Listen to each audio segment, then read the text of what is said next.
பார்சி என்ற web series 2023ஆம் ஆண்டு வெளியான இந்திய ஹிந்தி மொழி திரைப்படமாகும். இது கிரைம் த்ரில்லர் மற்றும் காமெடி கலந்த கதைப்பாடுகளை கொண்டது. இந்த தொடர் தி ஃபேமிலி மான் போன்ற பிரபலமான தொடர்களை உருவாக்கிய ராஜ் ஆண்டடிகே இயக்கத்தில் உருவாகியுள்ளது. கதை சுருக்கம்: சன்னி ஷஹீத் கபூர் என்பவர் ஒரு திறமையான ஆர்டிஸ்ட். ஆனால் பொருளாதார சிக்கல்களால் துன்பப்படுகிறார். அவரது தாத்தா நடத்தும் கிராந்தி என்ற பத்திரிகை நஷ்டத்தில் உள்ளது.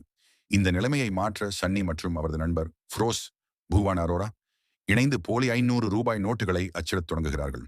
இந்த போலி பணம் உண்மையான பணத்தைப் போலவே நுட்பமாக உருவாக்கப்பட்டு மைக்கேல் விஜய் சேதுபதி என்ற காவல்துறை அதிகாரி மற்றும் மான்சூர் தலால் கே மேனன் என்ற குற்றவாளி தலைவரின் கவனத்தை இருக்கிறது. இவ்வாறு சன்னி ஒரு பெரிய குற்றவட்டாரத்தில் சிக்கிக் கொண்டார். முக்கிய பாத்திரங்கள்: சன்னி ஷஹீத் கபூர், ஒரு ஆர்டிஸ்ட், பொருளாதார சிக்கல்களால் பாதிக்கப்பட்டவர், போலி பணம் அச்சிடும் திட்டத்தில் ஈடுபடுகிறார். மைக்கேல் விஜய் சேதுபதி, கடுமையான காவல்துறை அதிகாரி, போலி பணத்தை தடுப்பதற்காக போராடுகிறார். மிகா ராஷிகண்ணா, ரிசர்வ் வங்கியிலிருந்து வந்த அதிகாரி, சன்னியின் போலி பணத்தை கண்டறிய முயல்கிறார். சன்னியின் காதலி மான்சூர் தலால் கே மேனன், போலி பண வட்டாரத்தின் தலைவன், சன்னியை தனது குழுவில் சேர்க்கிறார். சோர்சஸ்: